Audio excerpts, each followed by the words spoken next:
C'est comment la famille? Bienvenue dans JAA, le podcast qui met en lumière les jeunes Africains ambitieux. Ici, on parle de mindset, réussite, jeunesse. Avant de commencer l'épisode, n'oubliez pas de vous abonner, activer la cloche et partager cette vidéo à vos amis jeunes Africains ambitieux. Aujourd'hui, on a un invité spécial. Ce qui me plaît chez l'invité, c'est sa capacité à pouvoir générer du revenu grâce à ses compétences. Donc, il va nous expliquer tout ça. C'était un ancien de l'école du CPDEC. Il est créateur de contenu. Il travaille dans une multinationale et il a créé le SEC des JCD. Donc, on va parler de tout ça dans le podcast. On va décortiquer un peu son parcours. On va parler de lui. Donc, bienvenue, Trésor. Ouais, merci Abib. Vraiment, tu as fait mes éloges, j'ai ri seulement. Bienvenue dans JAA. Donc, on va parler de ton parcours. Ok. Donc, explique-nous, quel est ton background? Tu viens d'où? Ok, d'accord. Donc déjà, je m'appelle Trésor Kaou. J'ai eu un bac C au lycée Monaco d'Angré. Et maintenant, après ça, je suis parti au CPDEC, qui est le centre de préparation au diplôme de l'esprit comptable. Parce que tout ce qui est audit, contrôle, ça m'a toujours intéressé. Et maintenant, je suis à Orange Côte d'Ivoire en tant que contrôleur interne. Et puis, à côté aussi, je fais de la création de contenu pour permettre à la jeunesse ivoirienne d'être vraiment à l'affût à tout ce qui concerne les emplois, les opportunités professionnelles. C'est un peu mon plus que j'apporte sur TikTok, quoi. Donc, c'est un peu tout ce que je fais. Et puis, maintenant aussi, le cercle des ICD que j'ai créé, qui aura lieu le 22 août aussi, également. Voilà, c'est tout. Mais tu as dit, tu faisais une formation en expertise comptable. Quel est le déclic? Pourquoi est-ce que tu as switché? Pourquoi est-ce que tu es parti sur la création de contenu? D'accord. On ne peut pas parler vraiment de switch. C'est pas comme si j'ai abandonné la comptabilité, mais c'est juste que je voulais chercher un moyen de pouvoir impacter en fait la jeunesse ivoirienne. Parce que derrière le bureau, mes comptes, je me suis dit, ok, vas-y, tu fais ce qui te plaît, mais par derrière, comment tu peux impacter la jeunesse? Parce que tu vois, de nos jours, quand j'étais au CBD par exemple, via mes cadets, il y a beaucoup de gens qui disaient, hey, on cherche de l'emploi, on ne trouve pas. On peut trouver du réseau. Et d'accord, dans ce cas, il va essayer vraiment de créer mon compte TikTok et puis parler maintenant des opportunités, vraiment pour apporter cette plus-value. Parce que le plus souvent, tu vois, avec nos parents, on dit non, la génération Z, mais maintenant, là, eux, tout ce qui les intéresse, c'est donner sur TikTok, remuer les fesses, faire des playbacks. Donc, on voulait leur montrer en fait qu'il existe vraiment des jeunes qui sont consciencieux, puis quand même faire Qui sont ambitieux. Exactement. Ils peuvent faire du bon contenu. Et c'est ça qui a été vraiment le déclic. C'est comment faire pour impacter en fait cette jeunesse ivoirienne. Ok. Dis-nous, quel était ton premier petit succès, si on veut dire? Ton premier petit succès. D'accord. Bon, pour un petit succès, je pense que ça a été lorsque j'ai créé ma structure de renforcement Deep Learning. Voilà, parce qu'il faut savoir qu'au CEDEC là-bas, il y a vu qu'il y a plein de personnes qui ne s'en sortaient pas dans les matières. Je me suis dit, bon, comment ils connaissent ces matières? Pourquoi ne pas créer une structure de formation? Bon, on appelle ça cours de renforcement pour permettre aux jeunes de pouvoir s'en sortir puis augmenter le taux de réussite à l'école. Dans le fait de voir qu'il était vraiment utile, des gens qui me font des retours petits, ah merci Trésor, tu nous as aidés, grâce à toi ils comprennent telle matière. C'était un peu mon petit succès, entre griffes, mon premier petit succès. Ok. Si tu devais par exemple résumer ton parcours en 3 étapes, qu'est-ce que tu dirais? Alors, 3 étapes, vraiment, 3 étapes, vraiment, c'est vraiment.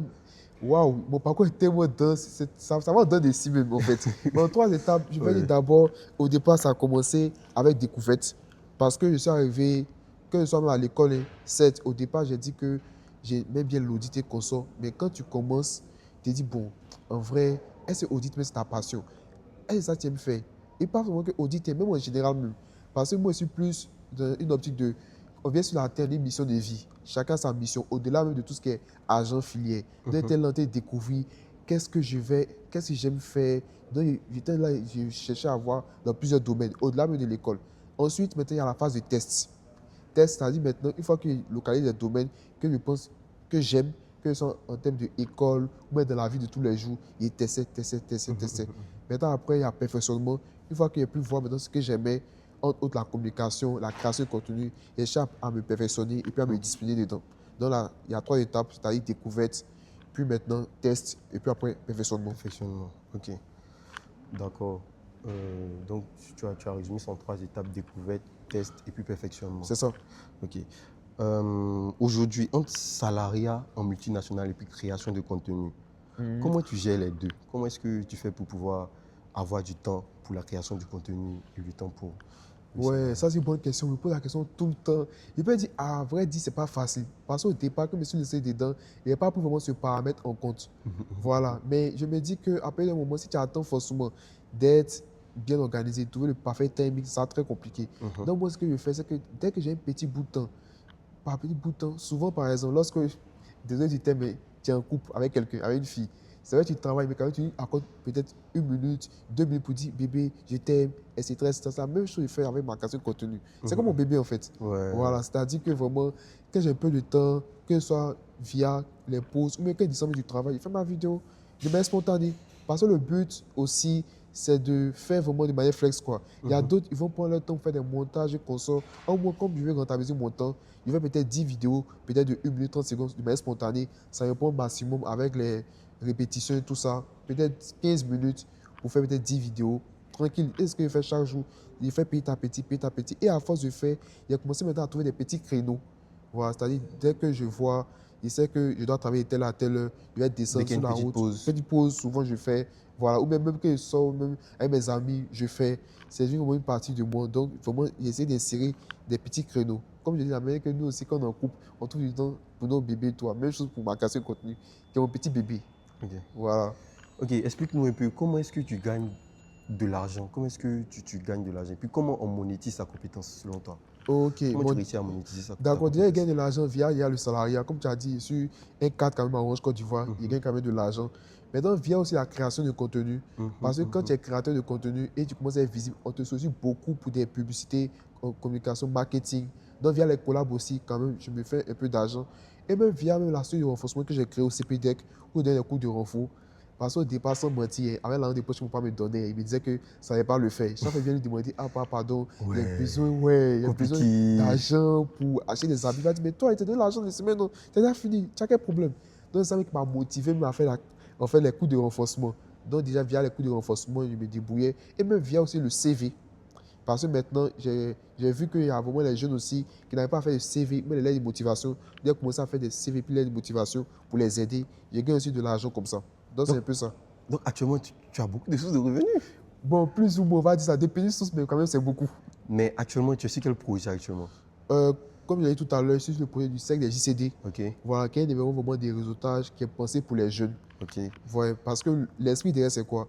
C'est que j'ai vu que de nos jours, il y a certaines personnes qui ont des compétences, mais qui n'ont pas le réseau. Voilà, parce que souvent, tu peux avoir compétence 7, mais souvent, pour atteindre des grandes boîtes, ici, vraiment désolé, si tu n'as pas eu le bon contact, qui va au moins donner ton CV, ça ne va pas le faire.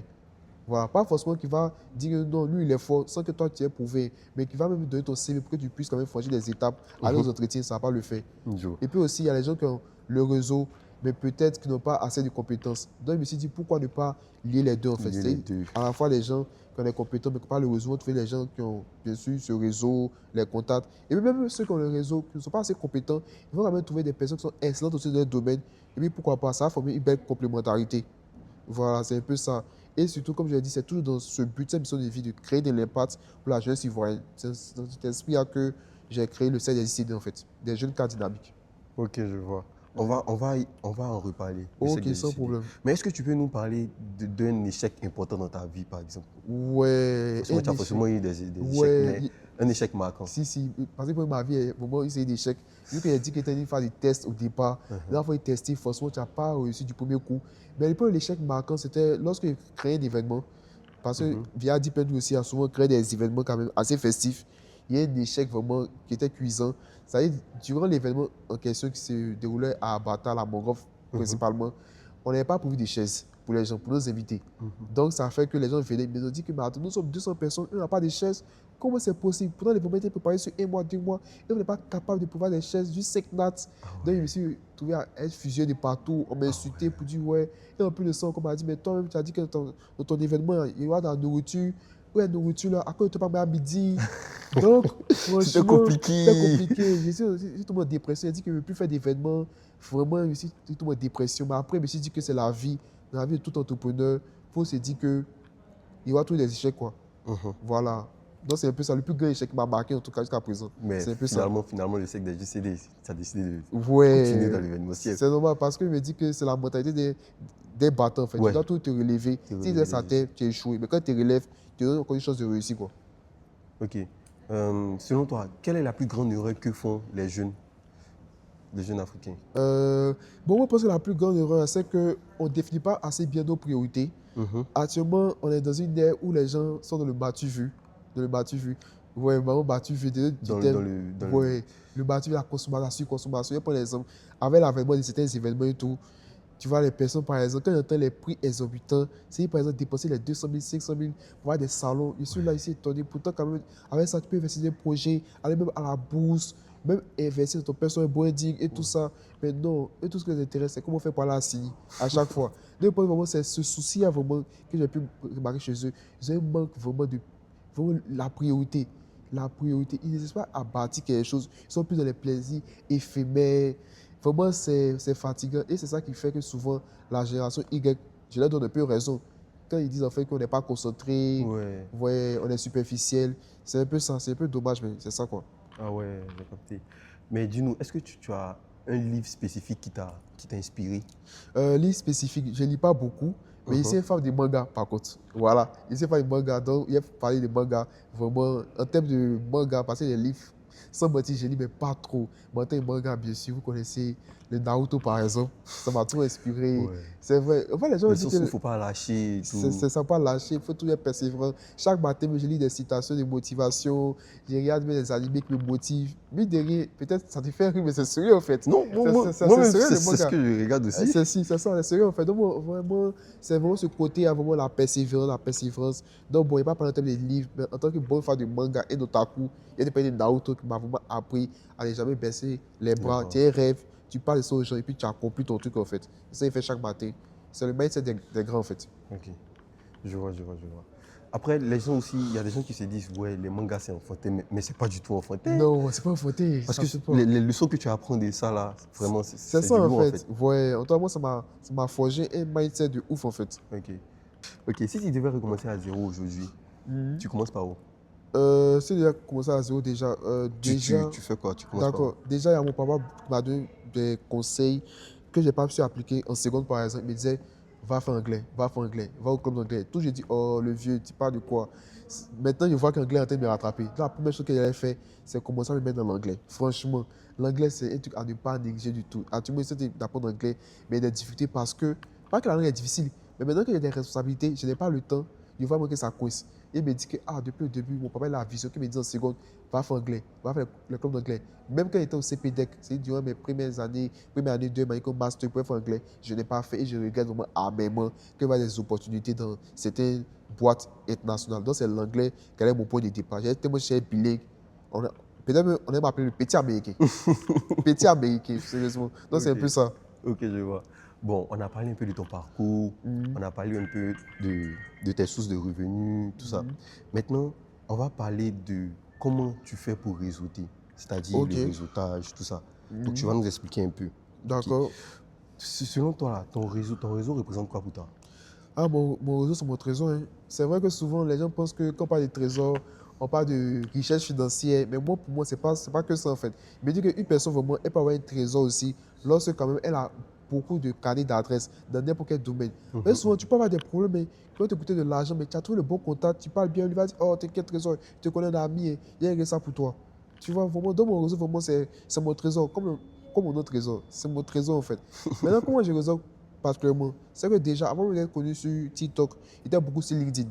Il y avait beaucoup de posts sur Beaucoup de LinkedIn. posts sur LinkedIn. Voilà, pour montrer aux gens que je suis utile, concernant se connecter à moi. Et puis surtout, souvent aussi, sur LinkedIn, on a la possibilité de voir la barre de recherche, tu tapes ton secteur, tu vois des profils qui font la même chose que toi. Donc, par derrière, j'essaie de me connecter à eux, de partir prendre des conseils avec eux. S'ils me répondent, Dieu merci. Sinon, je tente encore. Tu passes à une autre Voilà. personne. Mais en plus de ça, aussi, il y a les conférences. On néglige beaucoup les conférences, mais souvent, aller aux bonnes conférences et tout. Bon, Ça une te permet bonne, d'ouvrir les portes, quoi. ouais, bonne conférence, pas bonne conférence, mais aller aux conférences pour trouver les bonnes personnes et tout. Ça trouve des potes. Il ne faut pas être timide. Tu t'en vas, tu dis, voilà.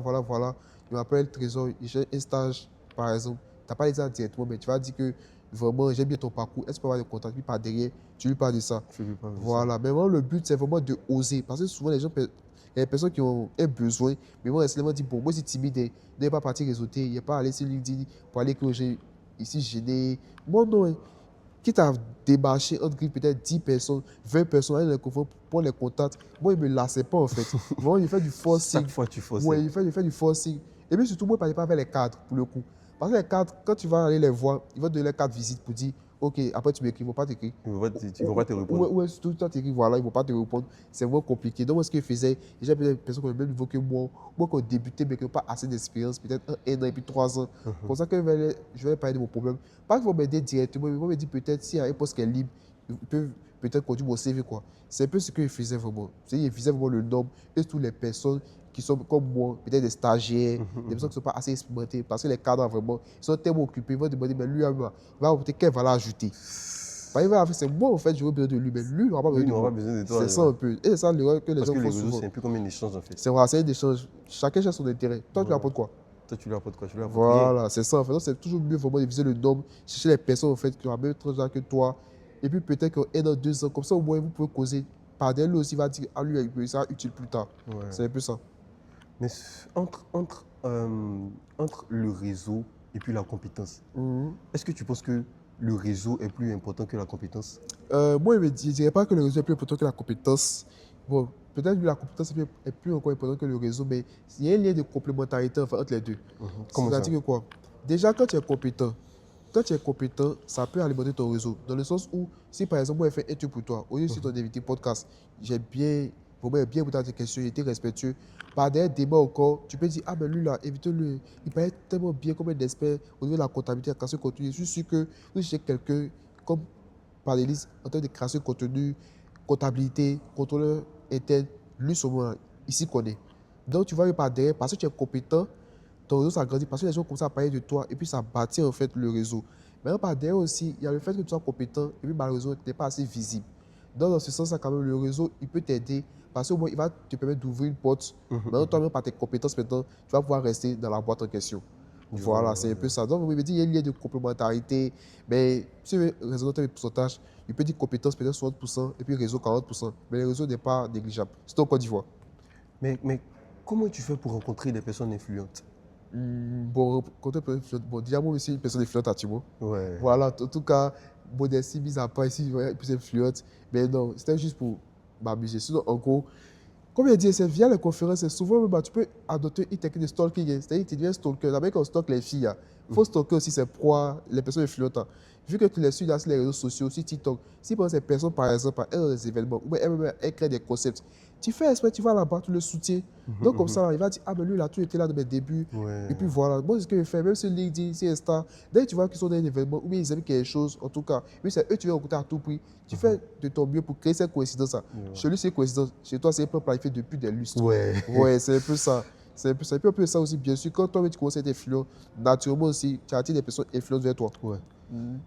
Mais tu peux nous dire un exemple de rencontre qui a changé ta vie, par exemple? Ouais, en termes de rencontres cachées, ma vie, c'est que avant de me lancer sur les réseaux sociaux, j'avais rencontré les gars de Entrepreneur City Africa. Voilà. Je ne sais pas si tu font des podcasts encore. Voilà, sur YouTube et tout ça. Oui. Si, c'était avant. Parce que je disais à mon ami que je vais lancer sur TikTok. Et puis YouTube aussi. On fait les tests dans un restaurant et tout ça. Maintenant, on tombe sur eux.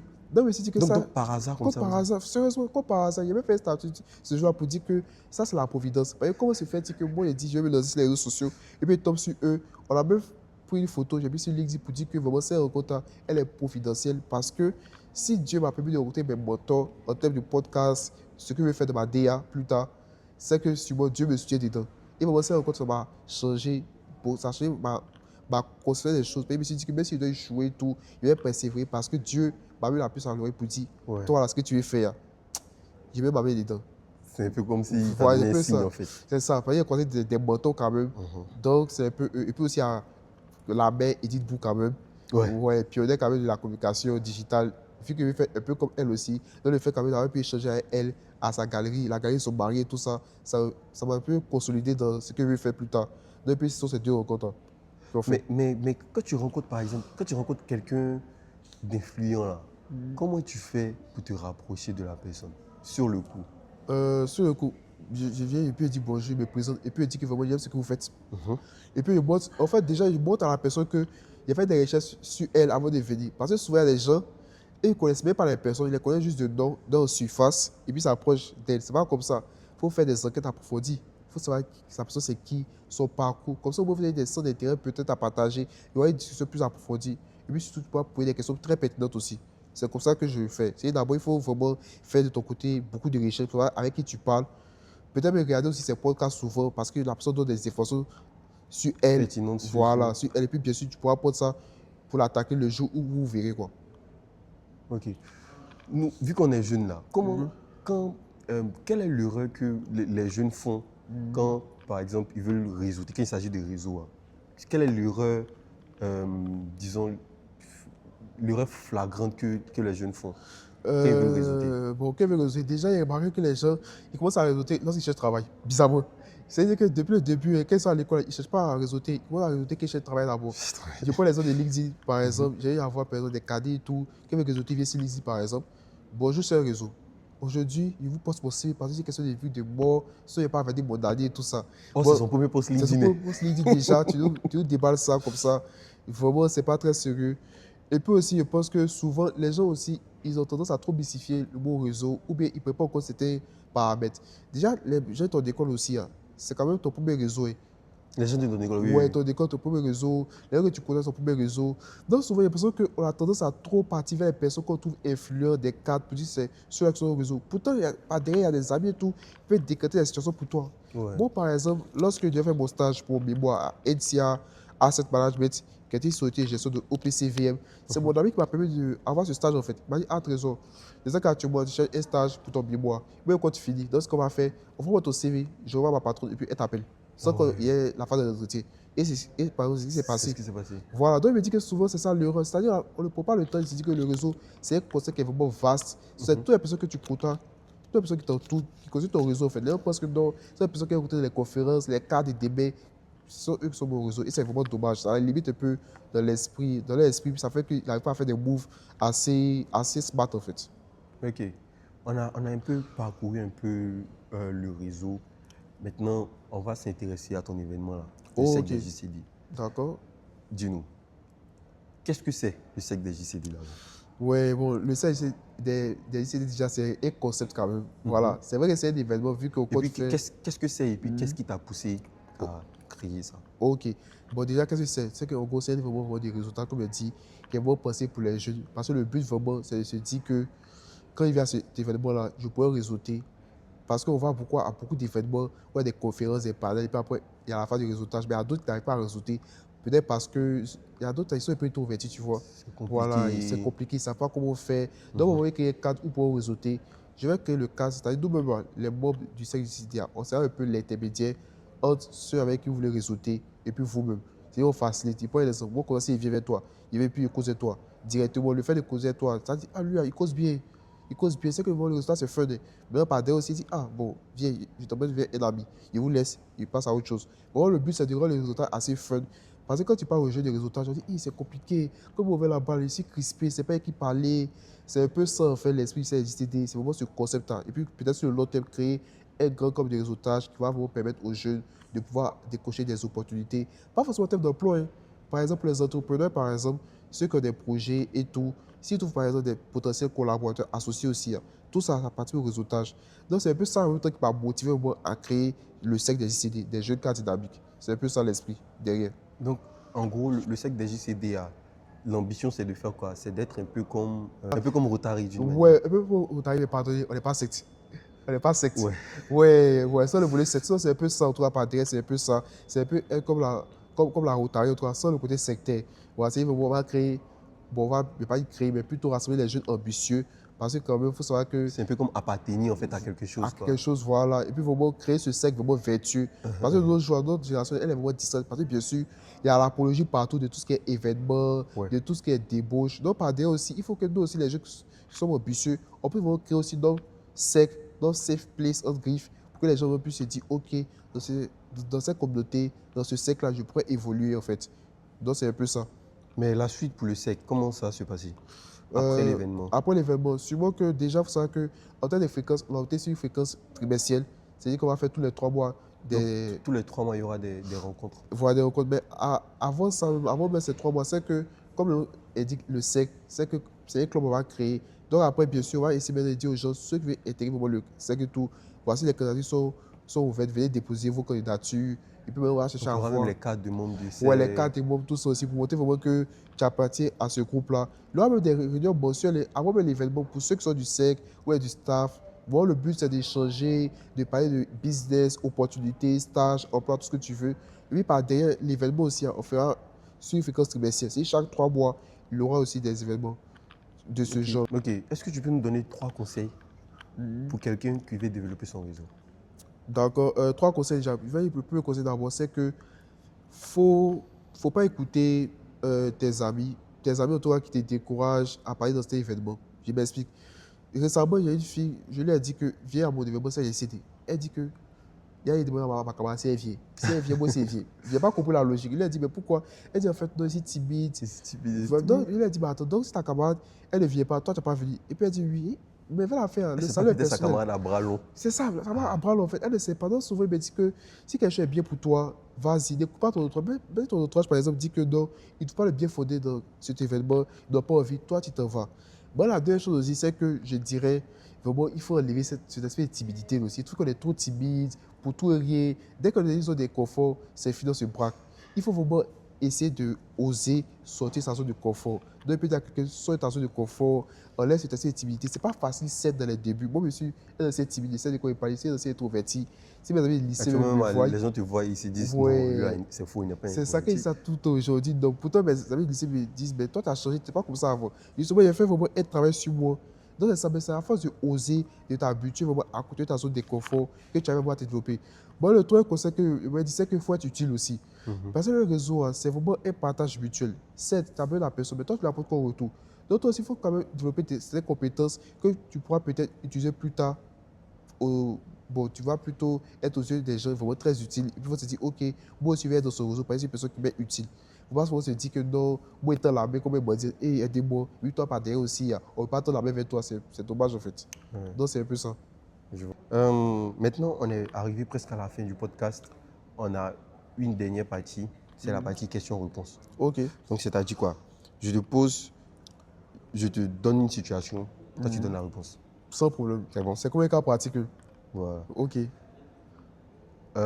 Première situation, tu préfères argent ou passion? Argent ou passion pour le coup. Bon, pour le coup, vraiment, ça va réfléchir quand même. Mais sans motif, pour argent. Il faut argent, pourquoi? Je vais essayer de mettre mon propos. Argent parce que je me dis que, à l'heure où on arrive actuellement, s'il y a assez d'argent, je pourrais aller vers ma passion. Mais ma passion peut-être pas me donner de l'argent. Pour le coup, donc argent. Ok. Travailler dur ou travailler intelligemment? Travailler intelligemment, bien évidemment. Parce que tu peux quand même travailler dur et puis quand même ne pas atteindre tes objectifs. Et puis me dire que souvent, souffrir n'est pas un accomplissement. Donc travailler intelligemment. Ok. Risque ou sécurité? Risque. Parce que déjà, si on prend mon exemple de TikTok et tout, vraiment, c'est pas facile. Et quand tu es dans un mode corporate et puis créateur de contenu, Ouais, c'est voilà, compliqué. c'est compliqué. C'est-à-dire même souvent, il y a des entretiens où on me dit, mais toi, tu connais, tu peux créateur de contenu, mais par derrière, les gens me disent, ah, mais ça fait C'est un tâche peu en fait. fou, ouais. Ouais, vraiment, c'est Moi-même, risqué. ça m'est arrivé aussi quand je faisais Voilà. le TikTok là. C'est ça en fait. Donc, vraiment, mais après, par derrière, quand tu es à te positionner et tout, tu dis, waouh, il y a tellement d'opportunités. Ouais. C'est ça. Il faut penser à plus c'est risqué, plus c'est rentable. Donc, risque. Livre ou expérience? Expérience. Parce que je me dis que c'est quand on rentre dans les livres, hein, c'est nos expériences en fait. Donc, expérience. Ok. Une personne qui t'a inspiré? Une personne qui m'a inspiré, je pense qu'en termes de personnes, il y a beaucoup de personnes qui m'inspirent. Il y a beaucoup de personnes, je pense à Aisha Speed, pour le coup. Aisha Speed. Oui, en fait, je me trouve en lui, dans le sens où lui, on le connaît comme le streamer. Voilà, il fait des trucs, il y a tout loufoque dingue. On dit, oh, mais toi, parce que tu fais, bon, ça ne pourra pas payer les factures. Bon, mais par derrière, regarde tout ce qui se passe. En fait, Il a beaucoup d'argent. Il a beaucoup d'argent. C'est lui qui m'inspire. Ouais, c'est vraiment lui la représentation du mindset anglophone, en fait. Ce que tu aimes, tu le fais, tu le fais, tu le fais. Puis par derrière, bien sûr, les opportunités vont venir. Et même tout le monde va se régaler et va connaître ta valeur. Donc, Aisha Speed, vraiment, c'est mon modèle par excellence. Ok. Est-ce que tu peux nous donner un dernier message pour la jeunesse? Ouais, le dernier message que peut donner, vraiment, il n'y a pas eu de ça, mais déjà, il faut chercher vraiment à avoir une liste de priorités. C'est-à-dire, vraiment, tu sais, de voir, je vais atteindre tel objectif. Donc, quelles sont les actions que je vais mener pour atteindre ces objectifs? C'est vrai, tout m'est permis, mais tout n'est pas utile. Et c'est ça le problème ici, c'est qu'on n'est pas assez concentré. Dès qu'il y a un truc éphémère, on va dedans parce que tout le monde aime ça. c'est pas vraiment bien. Donc déjà, il m'a dit il faut vraiment se focaliser sur l'essentiel, avec les priorités, c'est vraiment très important. Deuxièmement aussi, il veut dire qu'il faut être optimiste. Parce que certes, dans la vie, il y aura des hauts et des bas, mais si à chaque échec, tu dois te décourager, être en dépression, tu ne peux pas être la même version de toi-même. Parce qu'on est, on est des êtres en fait, à fort potentiel. Et je pense que si tu crois en toi, et si bien sûr tu vois chaque échec comme une manière de grandir à nouveau, ça pourra l'effet. Donc c'est un peu ça. Ok. Dis-nous, où est-ce que, après ici, là, où est-ce qu'on peut te trouver? Si par exemple, il y a des gens qui veulent te rencontrer. Au sein JCD, le 22 août. Donc le 22 août, les gars. Le 22 22 août, août, c'est que JCD. JCD. Ok. C'est où ça? Villa Créatif. La créatif. Ok. En tout cas, merci à toi d'être passé à JAA. Ok, les gars, n'oubliez pas de vous abonner, restez connectés, partagez cette vidéo à vos amis jeunes africains ambitieux. Maintenant, à la fin, Abonnez-vous. à la fin de chaque épisode là, on fait un truc. Ok. En gros, genre, on pointe la caméra et on dit jeune africain ambitieux. C'est bon? Ok. Donc, jeune, enfin, on pointe la caméra, comme ça, jeune Jeune africain Africain ambitieux. N'oubliez pas de vous abonner, les gars. Abonnez-vous.